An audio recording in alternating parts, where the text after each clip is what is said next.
اب میں اپنے اس ایوان سے حضرت علامہ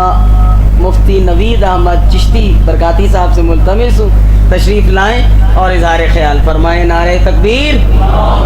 نعرہ رسالت۔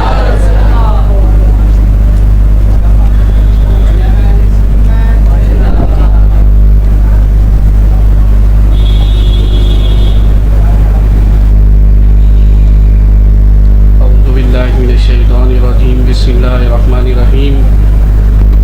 الحمدللہ متفرد بالخلق یستفی من یشاء ویختار، احمدہ سبحانہ استغفر اللہ الفضل والمنہ وله الثناء والإفخار واشهد ان لا اله الا اللہ وحدہ لا شریک لہ وله الاسماء الحسنى وله البقاء والاقتدار والصلاة والسلام على شریف مشرف الاشراف رسالات الکریم المکرم الاکرم البینات العظیم المعظم العظم الآیات الفاضل فضل الجمیل کائنات السید مصعود تحت لواء آدم من دون من ساری مخلوقات، اما بعد فاعوذ باللہ من الشیطان الرجیم، بسم اللہ الرحمن الرحیم۔ اولئک کتب فی قلوبہم الایمان وأیدہم بروح منہ، صدق اللہ العظیم وبلغنا رسول النبی العظیم۔ اللہم صلی وسلم علی صفی المختار الخلیل المتوجہ بحلیت ووقار ومن تبعہ بإحسان الی یوم القرار۔ عزیزان من، گفتگو تھوڑی سی منفرد انداز میں آج کرنا چاہ رہا ہوں، تو یہ سمجھے کہ ہم نے اپنی زندگی جو مطالعہ کیا ہے وہ یہ دیکھا ہے کہ اعلیٰ حضرت مجدد وقت ہیں۔ اب مجدد وقت جو ہے اس کے لیے ضروری یہ نہیں ہے کہ وہ صرف دینی علم ہی کے جواب دے گا۔ قرآن مجید میں اللہ تبارک و تعالیٰ نے جو ارشاد فرمایا کہ اللہ تبارک و تعالیٰ نے ان کے قلوب میں ایمان کو نقش فرمایا اور اپنے فضل و کرم سے ان کی مدد فرمائی۔ پھر رسول کریم صلی اللہ علیہ وسلم نے ارشاد فرمایا، سرکار کی بارگاہ میں عرض کیا گیا رسول اولیاء کرام کون ہیں؟ سرکار نے ارشاد فرمایا اذا ذکر اللہ، جب تم اولیاء کرام کو دیکھو گے تو تمہیں اللہ یاد آ جائے گا۔ تو اس دونوں چیزوں سے یہ بات تو سمجھ میں آ گئی، ولی وہ ہوتا ہے جس کی زیارت سے اللہ تعالیٰ کے انوار ظاہر ہو رہے ہیں، جو سامنے مردہ دلوں کو زندہ کر دیتا ہے، اور اللہ تعالیٰ کی اس کی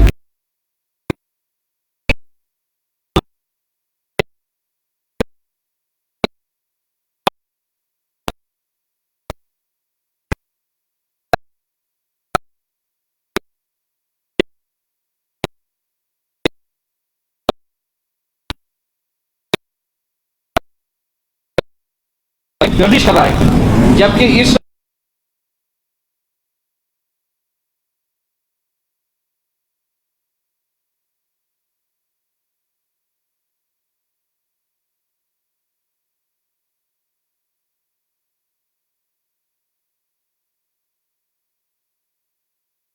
موجودہ سائنس یہ کہتی ہے کہ زمین گردش کر رہی ہے اور سورج اپنی جگہ کے اوپر رکھا ہے، باقی سارے مدار بھی گھوم رہے ہیں۔ سیدی اعلیٰ حضرت نے اس کا جو رد کیا ہے، ہونا یہ چاہیے ایک عالم ہے، ایک دینی استاد ہے، مجدد وقت ہے، قرآن و حدیث کے دلائل دیتے، بات مکمل کر لیتے۔ سیدی اعلیٰ حضرت جانتے تھے کہ سامنے سائنسدانوں کا رد کرنا ہے،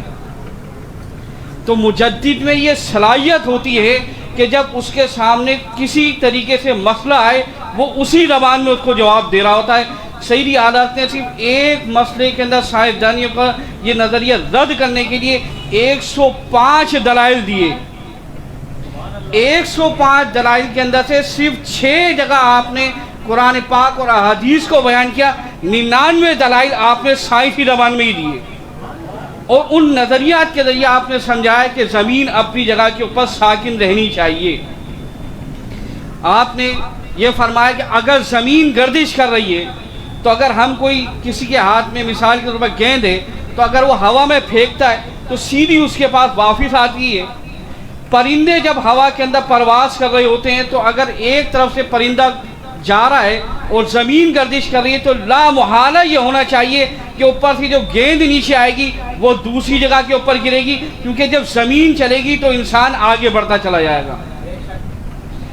اسی طریقے سے آپ نے گریویٹی جو ہے کشش ثقل کا رد جب آپ نے فرمایا، آپ ایک مرتبہ ایک طبیب سے ملاقات کرنے کے لیے گئے، وہاں ڈاکٹر وہ جو سیکھ رہے تھے ان کے استاد نے ان کو قوت جاذبیت اور کشش ثقل کو سمجھایا۔ قوت جاذبیت کا نظریہ کیا ہے کہ ہر چیز کائنات میں ایک دوسرے کو اپنی طرف کھینچ رہی ہے، اسی وجہ سے کائنات کا نظام جو مربوط طریقے سے چل رہا ہے۔ جب سید اعلیٰ حضرت نے یہ سنا تو آپ نے فرمایا اگر ایسی بات ہے تو ہونا تو یہ، اب آپ یہ دیکھیں کہ آسمان سے کوئی بھاری چیز آتی ہے تو وہ تیزی کے ساتھ نیچے آگے گر جاتی ہے، اور ہلکی چیز جب آتی ہے تو بڑے آرام آرام سے آتی ہے۔ تو یہ قوت جاذبیت اور قوت ثقل کا نظریہ یہ غلط ہے۔ ہونا یہ چاہیے کہ بھاری چیز، کیونکہ اس کے اندر اس کا برعکس، اس کا جو اگین فورس لگانے کی جو قوت ہے اس کے پاس بھی ہے اور زمین کے پاس بھی ہے، دونوں جب اپنی اگین فورس لگائیں گے تو بھاری چیز کو دیر سے آنا چاہیے بنسبت ہلکی چیز کے وہ تیزی سے نہیں جائے۔ جب انہوں نے یہ بات کی تو سامنے جو ڈاکٹر بیٹھے ہوئے تھے انہوں نے کہا بیٹا بات اب یہ اعلیٰ حضرت کی وہ عمر نہیں ہے کہ 25-30 سال پرانی، یہ واقعہ کوئی 20-22 سال کی عمر کا ہے۔ تو سید اعلیٰ حضرت نے جب ان کو یہ جواب دیا، انہوں نے کہا بیٹا بات یہ ہے کہ جو بھاری اشیاء ہوتی ہیں اس کے اندر زمین کے اجزاء شامل ہوتے ہیں، اور جب اجزاء ایک دوسرے سے ملتے ہیں تو ان میں کشش بڑھ جاتی ہے، اس لیے بھاری چیز تیزی سے نیچے آتی ہے۔ سید اعلیٰ حضرت نے جب یہ جواب سنا آپ نے فرمایا تو اس کا مطلب تو یہ ہونا چاہیے اگر کوئی مسجد کا امام جمعے کے دن، عیدین کے دن نماز پڑھ رہا ہو تو امام مسجد کو تو لوگوں کے ساتھ جا کے چپک جانا چاہیے، کیونکہ پیچھے 10,000 کا مجمع کھڑا ہوا ہے اور امام کا ایک تنا فرد ہے۔ انہوں نے پھر جب یہ جواب سنا تو پھر وہ انہوں نے حکیم صاحب جو فلاسفر تھے وہ پریشان ہو گئے، انہوں نے بات کو گھمائی، انہوں نے کہا بیٹا بات یہ کہ امام کے اندر بھی روح ہے اور جو سامنے جو لوگ کھڑے ہوئے ان میں بھی روح ہے، اس وجہ سے فورس جو اگینسٹ ہوتی ہے تو آپس میں وہ جوائن نہیں ہو سکتے، ایک دوسرے کے اندر جذب نہیں ہوتے۔ صحیح عادت نے پھر جواب دیا اگر یہی بات ہے، جاذبیت کا قانون یہی ہے، تو مردہ آدمی جب پڑا ہوا ہو میت بن کر اس میں تو جان ہوتی نہیں ہے، تو جب اس میں میت کے اندر جان ہوتی نہیں ہے تو مردہ آدمی کو لا محالہ اسی قانون کے تحت مقتدیوں کے ساتھ جا کے چپک جانا چاہیے۔ جب سیدی حضرت نے یہ جواب دیا سامنے جو فلاسفر بیٹھے ہوئے تھے وہ خاموش ہو گئے۔ جب آپ فتاوی رضویہ کا مطالعہ کریں گے اعلیٰ حضرت نے جو ہمارے ستارے زول اور دوسرے ستارے ان کی ساری حرکات اور ان کی حرکت کرنے کی جو ٹائمنگ ہے وہ تک سیدی حضرت نے اپنے فتاوی کے اندر نقل فرمائی ہے۔ تو سیدی اعلیٰ حضرت کو جو ہم مانتے ہیں، جو ہم یہ کہتے ہیں نا، نعرہ لگاتے ہیں کہ ہمارا مسلک اعلیٰ حضرت ہے اور ہم اعلیٰ حضرت کے پیچھے چلتے ہیں، تو جب ہم نے یہ دیکھا کہ ہمیں دینی اگر فائدہ چاہیے تب بھی اسی ذات سے مل رہا ہے، سائنسی فائدہ چاہیے تب بھی اسی ذات سے مل رہا ہے، اس لیے حضور احسن العلماء رحمۃ اللہ تعالی شاہ فرماتے ہیں کہ جو شخص میرا مرید اب مسلک اعلیٰ حضرت سے ہٹ جائے میں اس کی بیعت سے بیداریت کا اعلان کرتا ہوں۔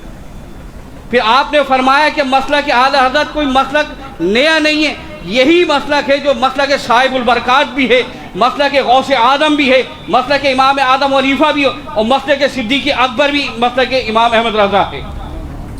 تو موجودہ دور کے اندر فتنے بہت زیادہ ہیں، رضا کی تلوار وہ ہے جہاں آ جائے حق اور باطل کے اندر فرق کر دیتی ہے، اس لیے وادی رضا کے اندر زندگی گزاریں، دنیا میں بھی کامیابی ہے، آخرت میں بھی کامیابی ہے۔ اللہ تبارک و تعالی ہم سب کے حال پر رحم فرمائے۔ وما علینا الا البلاغ۔